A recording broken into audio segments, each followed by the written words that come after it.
Entonces vamos a continuar con lo siguiente y con las siguientes bienaventuranzas. Acá ya vamos a ver la escalera un poquito más creciendo, donde vamos a ver los versos del capítulo 5, los versos del 4 al 16. Y estos versos nos van a enseñar y vamos a entender por qué Jesucristo nos pide ser la sal y la luz del mundo, del cual pues primero tenemos que hacer ciertos pasos para poder llegar a ser esa sal y esa luz del mundo que Él nos pide hacer, ¿no? Que es algo muy importante a tener en cuenta. Y lo primero es que vamos a ver es que Yeshua nos va a enseñar cuál es la verdadera dicha. Primero ya nos enseñó el primer paso para tener realmente esa dicha, para tener realmente ese gozo que es sobrepasa sobre todo entendimiento, que es que el dichoso o el que es pobre de espíritu, ¿no? Feliz aquel que es pobre de espíritu, feliz aquel que entiende que sin Dios no es nada, ¿sí? Y ya entendiendo esto, pues ahí es donde empezamos a ver qué es la diferencia, ¿no? Incluso empezamos a preocuparnos por ser felices. Nos venden la felicidad en viajes, nos venden la felicidad en el materialismo, nos venden la felicidad en muchos aspectos porque ¿cuál es el anhelo más grande del ser humano? Ser feliz. Estar feliz. Y a veces las cosas más chiquitas son las que nos hacen felices. Incluso por eso esa canción de Don't Worry, Be Happy es mucho y muy conocida y se hizo muy famosa porque ¿qué? Porque lo que está diciendo es que quiero ser feliz. Necesito ser feliz, anhelo ser feliz, ¿cierto? O no te preocupes, sé feliz. Pero pues es que el problema es que los afanes del mundo, que es lo que te hacen preocuparte más por el afán que realmente por lo que Dios te está dando. Y a eso pues es donde debemos de aterrizar. Por eso ahí cuando Tony estaba diciendo, no, pues es que yo ya no me preocupo por eso, por el cambio de celular, hasta puedo andar con uno bien viejito y no me da nada, ya no me importan las opiniones, es porque ya Dios te está quitando ese aspecto, porque ya Dios te está quitando mucho del mal del consumismo y ya ves que realmente el minimalismo, el tener lo que es necesario, pues ya con eso estás contento y estás feliz. ¿Qué es la diferencia de una persona que está en el campo rodeado de gallinas, de vacas, de diferentes matas o árboles de los cuales se puede comer y es feliz? Y uno va para el campo y parece que no hay dicha. ¿Cuál es la diferencia? Pues de que la persona pobre sabe y está contenta con todo lo que Dios le da a su alrededor y que sabe que ahí con eso es feliz. Y eso me hace recordar a una historia del cual a veces olvidamos, y es que por lo menos llega y hay un muchacho en la playa relajado, disfrutando del sol, de la playa, brisa y mar, todo lo posible.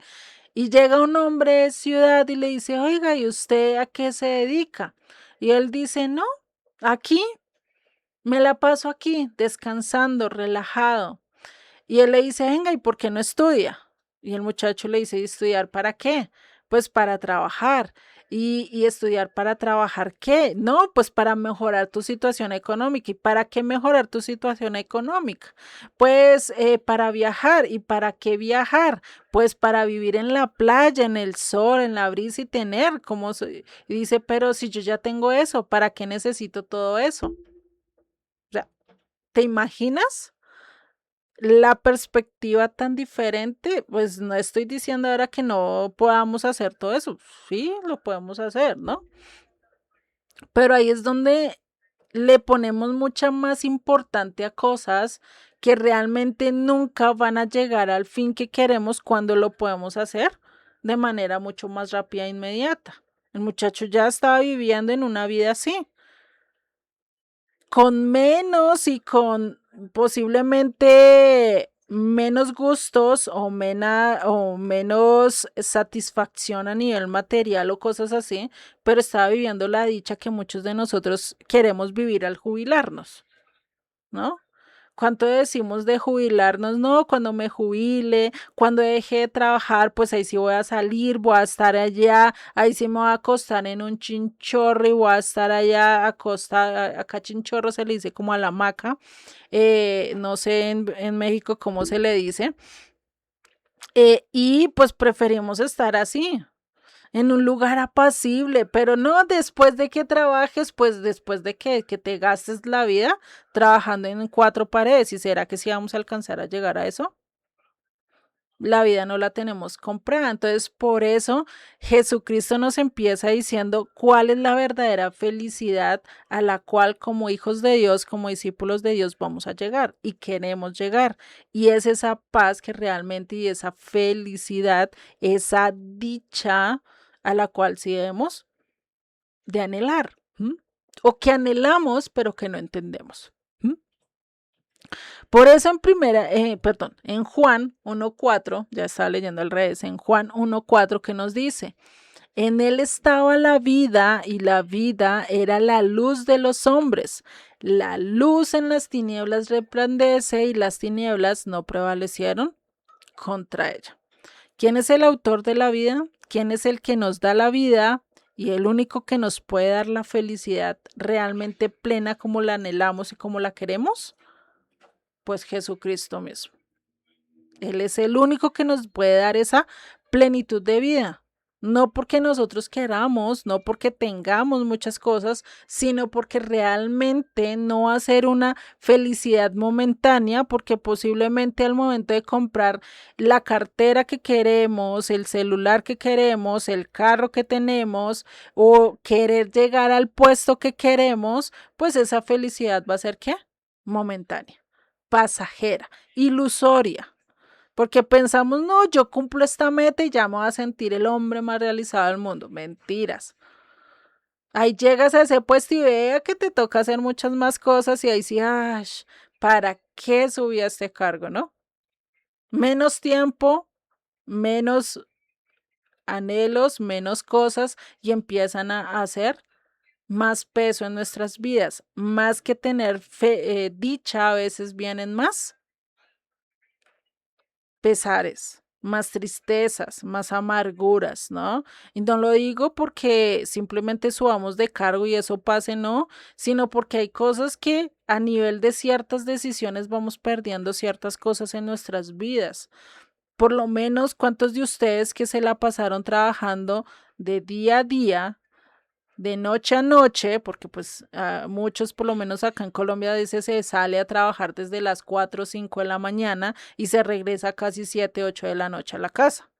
Entonces, ni siquiera estamos en el largo del día en la casa y cuántas cosas no perdemos de los hijos.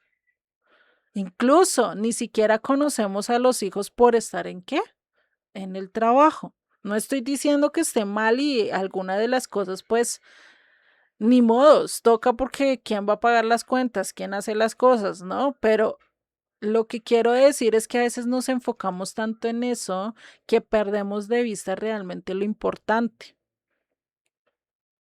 Y es a lo que Jesucristo nos ayuda a recordar, cuál es la importancia del discípulo, qué es lo que nosotros debemos de caminar.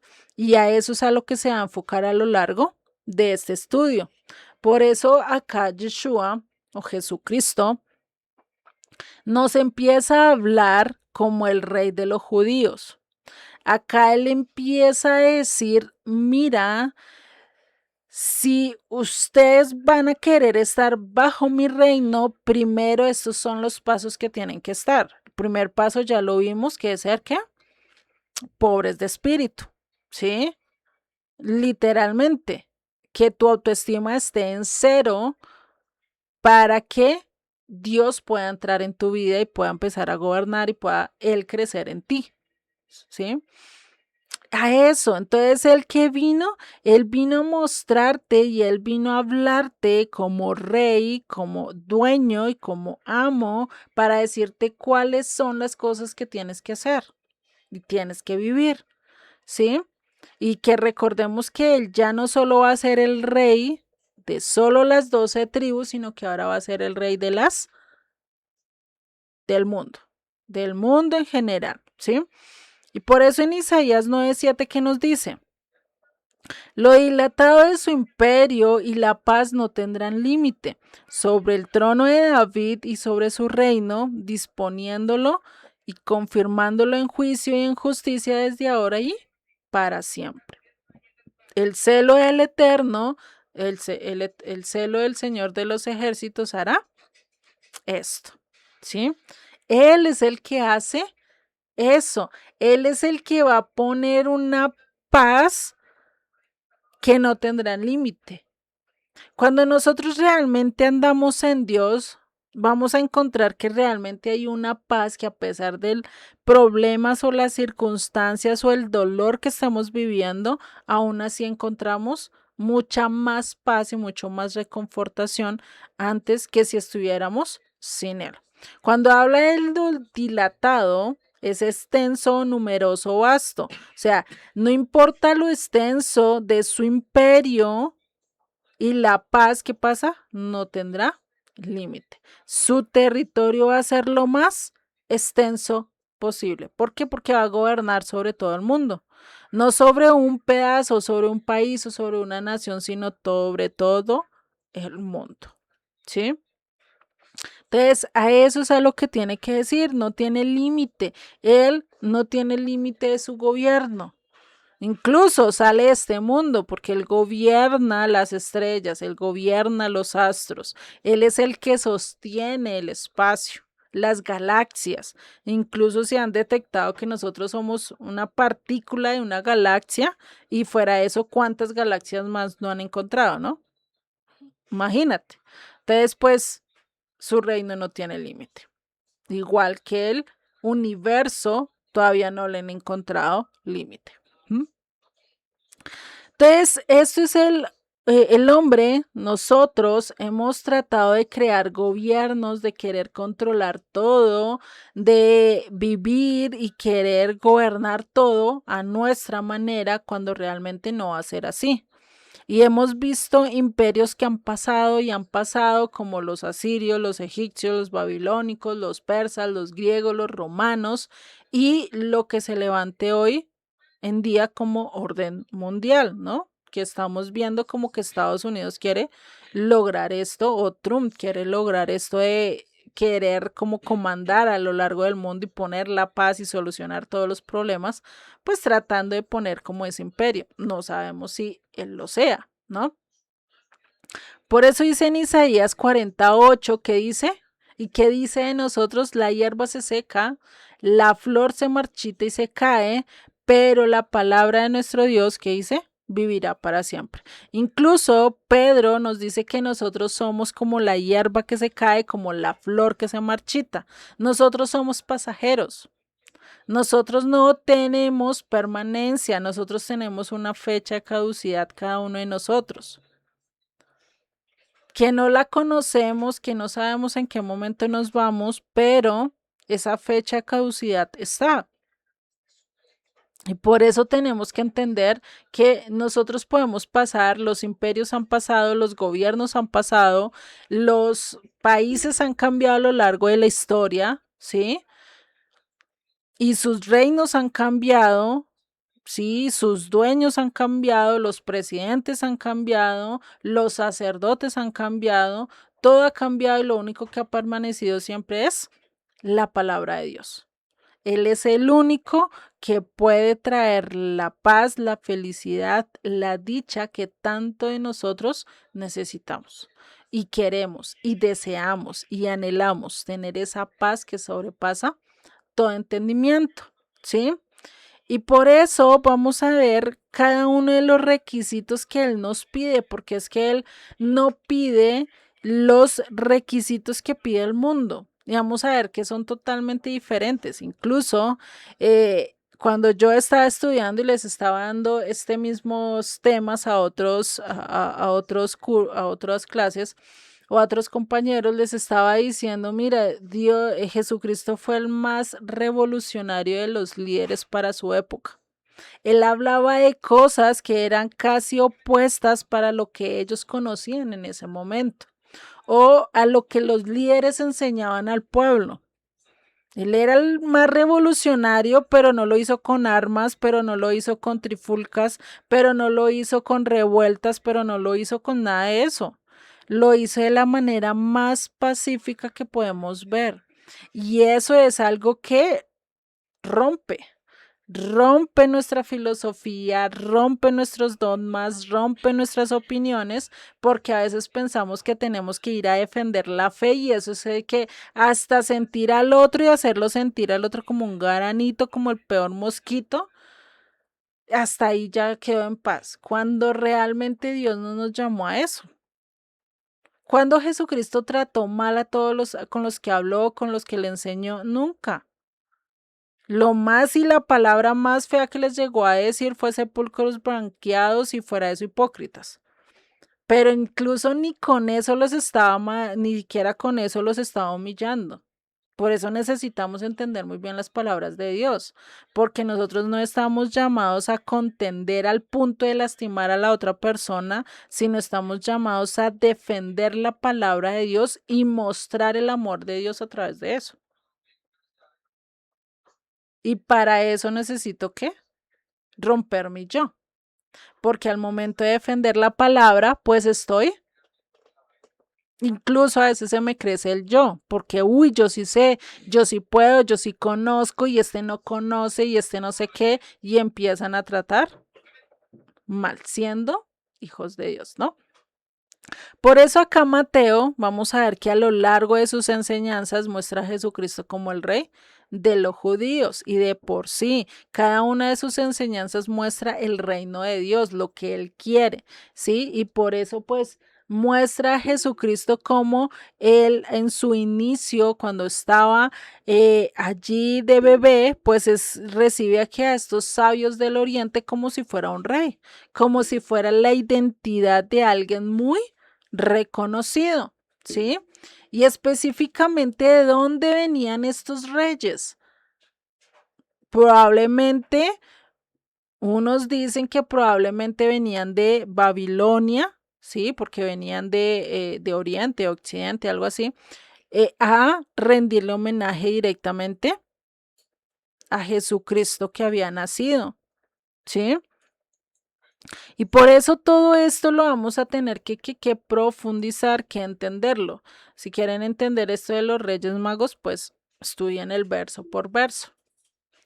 Y pues ahí es donde necesitamos entender cómo es que aquel va a reinar, cómo aquel que incluso que trató de evitar, incluso Herodes trató de evitar que él gobernara, que él naciera, ¿no? Por eso Herodes pues mandó a hacer la matanza más grande para la época de Jesucristo de recién nacidos, que mandó a matar niños pequeños de 2 años hacia abajo, los mandó a matar a todos, ¿no? ¿Por qué? Por temor de que le fueran a quitar el reino. Lo mismo que pasó para la época de Moisés, ¿no? Curiosamente. Cuando se iba a levantar un líder que posiblemente iba a salvar la nación, ¿qué pasa? También hay una especie de asesinato a gran escala de niños, porque ¿qué? Por el miedo de que se levante uno o de que crezca la población y termine yéndose en contra del imperio para la época Moisés de Egipto y para la época de Jesucristo romano. Curiosamente, ¿no? Entonces, esto nos lleva a un desafío a estudiar todo esto, ¿no? A ver cómo realmente nosotros tenemos que salir victoriosos, ya sabemos cómo responder ante las tentaciones y lo respondemos a través de qué? De las escrituras, a través de la palabra, ¿sí?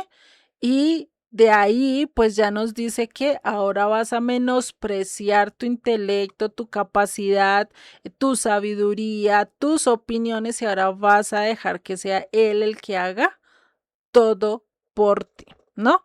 Y por eso es que Jesucristo, pues de Él se sorprendían porque decían, este hombre, ¿cómo puede hablar así? ¿Cómo puede entender esto, no? Y es curioso porque en Juan 1:45 que nos dice, Felipe halló a Natanael y le dijo, hemos hallado a aquel de quien escribió Moisés en la ley, así como los profetas, a Jesús, el hijo de José de Nazaret. Natanael le dijo, ¿de Nazaret puede salir algo bueno? Le respondió, le dijo Felipe, ven y ve. Curiosamente, de Nazaret puede salir algo bueno y en otros textos los fariseos son los que dicen, de Galilea puede salir algo bueno. Curiosamente, pues sí salió algo bueno, de Nazaret salió el Hijo de Dios, el Mesías, de Galilea fueron casi la mayoría de los discípulos eran de allí y, y el lugar donde Jesucristo puso su base pues fue directamente en donde en Galilea, ¿no? Entonces, vemos que Dios utiliza las cosas más menospreciadas, las cosas más humildes, las cosas por las que nadie da nada, las utiliza para traerlos, a pesar de que en ese momento no se entiendan. Por eso muchos cuestionan o muchos dicen, venga, ¿realmente esta es una región importante? ¿Cuántas de ustedes han escuchado nombrar a Nazaret para algo? Muy poco. Incluso ahí se visita más Jerusalén, más Tel Aviv, más otras ciudades que incluso Nazaret, porque todavía hoy en día es menospreciada, ¿sí? ¿Y por qué? Porque de allí pues era la gente más pobre, sin educación, era la gente iletrada, muy parecida a como tenemos hoy en día el campo. El campo, ¿qué decimos? Uy, ¿será que allá puede venir algo bueno? O hay gente que incluso porque vive en la ciudad menosprecia a los del campo, cuando realmente no es así. Dios utiliza sin importar del lugar, de la clase social o de la riqueza o de lo que tengas, ¿sí? Y por eso empieza diciendo, primero tienes que separarte de la multitud, apartarte de la multitud para escucharme a mí y después vienes a hacer mi voluntad, ¿sí? Y eso es lo que vamos a ver en estos 16 versículos, que vamos a ver las características de un verdadero discípulo. ¿Cuál es el carácter que yo como discípulo debo de tener? ¿Sí? Y esto es lo que vamos a ver. De por sí a lo largo de este sermón del monte va a trabajar las características, el carácter, que es lo primero que vamos a ver acá. Después va a tratar el testimonio y muchas otras cosas de las cuales Jesucristo va a hacer un complemento total de la vida del ser o de aquel que quiere realmente ser un verdadero discípulo. ¿Sí? Entonces, imagínate, empezamos con el primer escalón, que fue decir, bueno, tengo que menospreciarme, tengo que aceptar que no soy nada, tengo que aceptar mi condición para llegar a ser realmente como Él quiere. Por eso incluso Jeremías, Isaías, que decían, soy perverso. Jeremías llegó a decir, tengo un corazón perverso. Isaías que dijo, soy de labios inmundos. ¿Sí? ¿Cómo tú me puedes llamar? Jeremías 18:12 que dice, y dijeron, es en vano porque en pos de nuestros ídolos iremos y haremos cada uno el pensamiento de nuestro malvado corazón. Cuando Jeremías estaba llamando a un arrepentimiento, a volver a Dios, a veces, sin importar el llamado, aún a veces queremos decir esto. Respondemos así, no, yo no quiero ir por allá.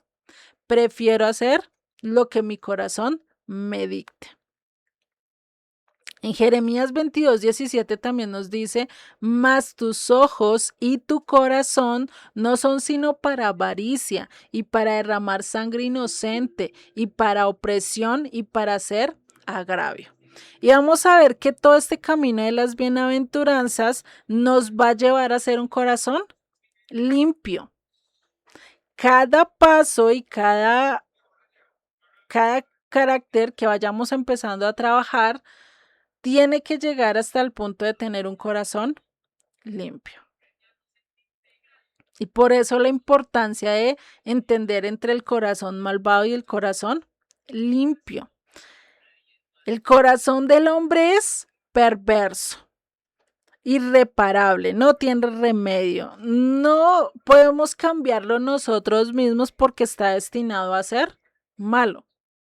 Desde que Adán tomó la semilla, tenemos la opción de escoger entre lo bueno y lo malo, pero el problema es que nosotros nos vamos más hacia lo malo, lastimosamente, ¿sí?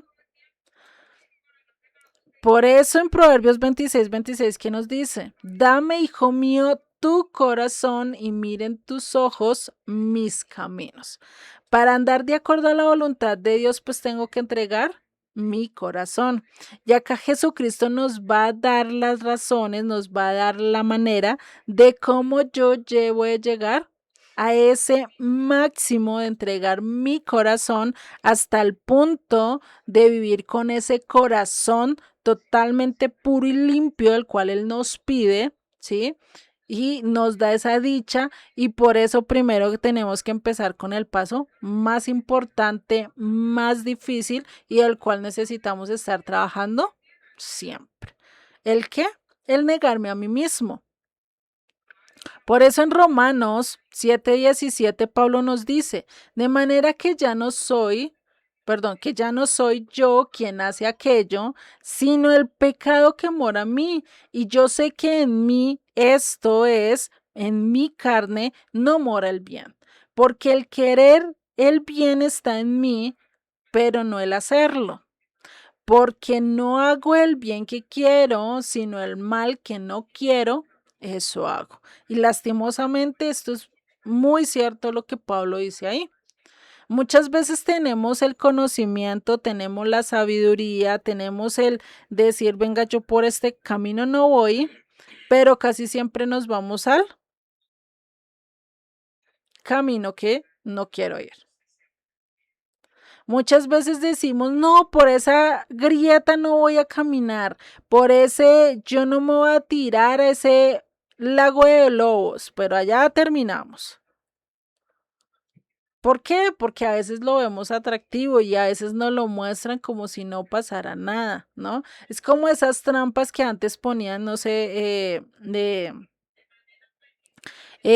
antiguamente que cavaban el hueco y le ponían el pasto y se veía lo más de bonito ahí preciso encima de la trampa y ahí era por donde caminaban y allá terminaban cayendo en la trampa, ¿no? Por eso, porque donde está el lugar y donde está la trampa y donde nos podemos caer más fácil es donde está más bonito y donde nuestra vista más se va para allí, lastimosamente. Por eso Pablo terminaba diciendo, miserable de mí, ¿quién me librará de este cuerpo de muerte? Y curiosamente dice, no cómo me libraré, no cómo voy a salir de esto, sino quién me librará. ¿Quién puede darme esa salvación? ¿Quién me puede quitarme esta lepra que tengo, que es el pecado? ¿Sí? Y por eso necesitamos llegar a Él. ¿Sí? A Él, dichoso el que verdaderamente no tenga ninguna expectativa de nada ni de nadie.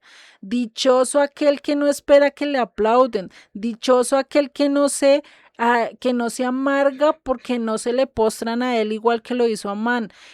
Dichoso aquel que tiene esa actitud humilde de aceptar sin importar que las cosas que vengan. Si tiene más, si tiene menos, si tiene que comer, si no tiene que comer, aún así vive feliz. ¿Sí? Y pues un ejemplo de esto es Amán. Amán lo tenía todo. O sea, tenía incluso lo que muchos de nosotros deseamos, y esto lo dice en Esther 5:10, pero se frenó o se refrenó Amán y vino a su casa y vino a llamar a sus amigos y a Zeres su mujer. Y les refirió a Amán la gloria de sus riquezas y la multitud de sus hijos y todas las cosas con las que el rey le había engrandecido y con lo que había honrado sobre los príncipes y siervos del rey. Y añadió a Amán, También la reina Esther a ninguno hizo venir con el rey al banquete que ella dispuso, sino a mí. Y también para mañana estoy convidado por ella con el rey. Pero, todo esto de nada me sirve cada vez que veo al judío Mardoqueo sentado a la puerta del rey. Por un hombre que no se le postró, todo lo demás quedó en segundo como si fuera basura. Porque quería tenerlo todo. Y eso es a veces lo que nosotros hacemos. Tenemos el vaso medio lleno, pero preferimos ver el vaso medio vacío. Y la perspectiva cambia. ¿Por qué? Porque como nos enfocamos en más de lo que nos falta, en más de lo que no tenemos, incluso en aquel carácter que deseamos tener, en aquel cómo queremos vivir, pues a veces se nos olvida lo importante. Ver el vaso medio lleno, que realmente nos falta poquito para llenarlo, que realmente debemos de trabajar algunas cosas, pero ya hemos avanzado en otras, pero nos enfocamos en lo que no necesitamos, ¿sí? Y es porque no damos gracias a Dios, porque pensamos y a veces no sentimos el agrado porque damos y le damos a la familia, le damos a los hijos, le damos a la esposa, le damos a esto y pareciera que nadie nos reconoce, pero realmente necesitamos el reconocimiento de los demás. Debemos estar agradecidos porque podemos dar, porque podemos tener, porque Dios nos da lo suficiente y porque incluso nuestra pareja nos da lo suficiente que necesitamos.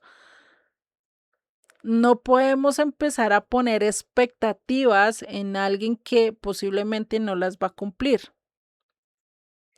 Y eso creo que va a cambiar mucho más en el sentido, porque cuando nosotros tenemos las expectativas a nivel cero de todos los que nos rodean, pues la convivencia va a ser mucho mejor. No importa si comete los errores porque tú vas a saber, no, pues es igual que yo.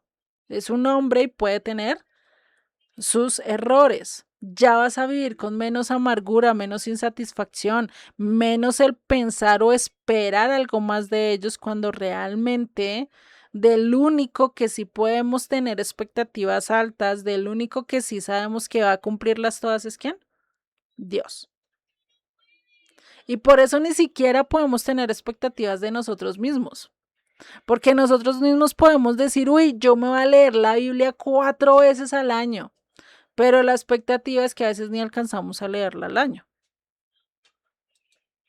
O la verdad o la realidad de lo que vivimos, ¿no? Por eso necesitamos entender que tenemos que estar rotos, en bancarrota, vacíos, y cuando hablamos vacíos es vacíos en todas las áreas de nuestras vidas. Vacíos a nivel sentimental, vacíos a nivel filosófico, doctrinal y pensamientos, vacíos en cuanto a todo lo que tú lo puedas ver, ¿sí? Tienes que estar vacío para poder recibir todo lo que Dios te quiere dar y para que realmente Él pueda trabajar en tu vida como debe de ser.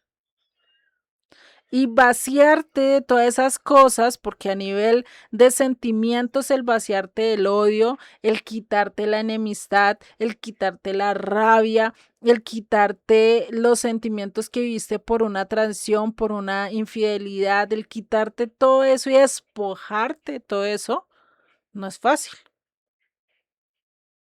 Porque no es lo mismo tú tener el vaso sucio y estarle echando agua limpia, ¿qué va a pasar con esa agua?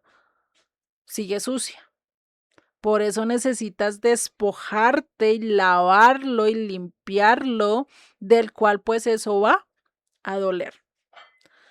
Porque nosotros, ¿qué hacemos para limpiar las ollas? ¿Será que ahí le pasamos el trapito y ya?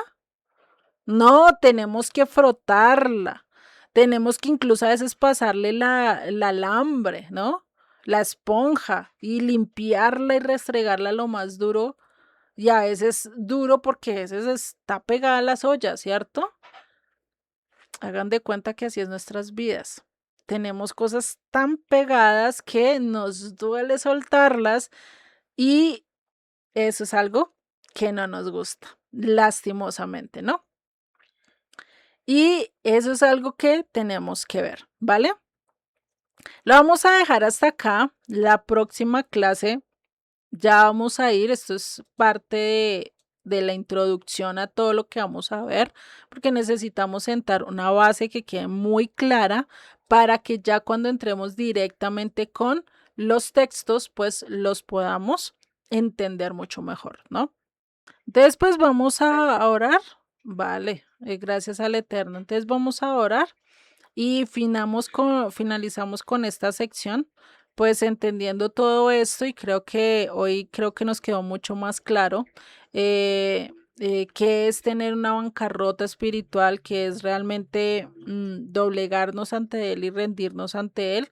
Y pues que ese es el primer paso que vamos a dar de otros que realmente no van a ser tan fáciles, ¿no? Y pues por eso nos pide que a veces pensamos que es insignificante, que no es de mucho que hacer, pero realmente necesita mucho trabajo, ¿no? Y es el primer paso que necesitamos dar para todos los demás, ¿listo? Entonces vamos a orar y finalizamos con la sección de hoy. Señor y Padre, te damos gracias, gracias Señor por tu palabra, por tu bendición, Padre. Ayúdanos a caminar de acuerdo a tu voluntad, ayúdanos Señor a romper nuestro yo, a quebrantarnos realmente nuestro yo para que nosotros podamos vivir de acuerdo a tu voluntad. Padre, enséñanos a vivir en la dicha que tú nos enseñas, a vivir en ese gozo del cual no se entiende, el cual no lo podemos entender, pero sabemos que tú sí nos lo puedes ayudar a vivir, Padre. Cambia y ayúdanos, Señor, a moldear nuestro carácter, a moldear nuestras vidas de acuerdo a lo que tú nos estás enseñando y de acuerdo a lo que tú nos estás mostrando en las escrituras, Padre. Y si es necesario, pásarnos por el fuego, si es necesario, ayúdanos a quebrantar nuestro yo, a quebrantar ese autoestima que tenemos, del cual sabemos que contigo realmente no hay autoestima que valga, no somos quien y no tenemos nada que darte, Padre. Antes te damos gracias por la misericordia, por esa gracia, por ese amor inmerecido que nos das, Padre, porque sabemos, Señor, que tú nos amas aún a pesar de todo lo que hagamos y por eso necesitamos estar agradecidos, Padre. Te doy gracias por cada uno de los que están acá en la clase, que estuvieron, que aprendieron de ti, que tú les estás enseñando, Padre, que seas tú bendiciéndolos igual a aquellos que vayan a ver el video, que seas tú bendiciendo y que seas tú hablando continuamente a través de tus enseñanzas, Padre. Te doy gracias en el nombre de Yeshua. Amén y amén.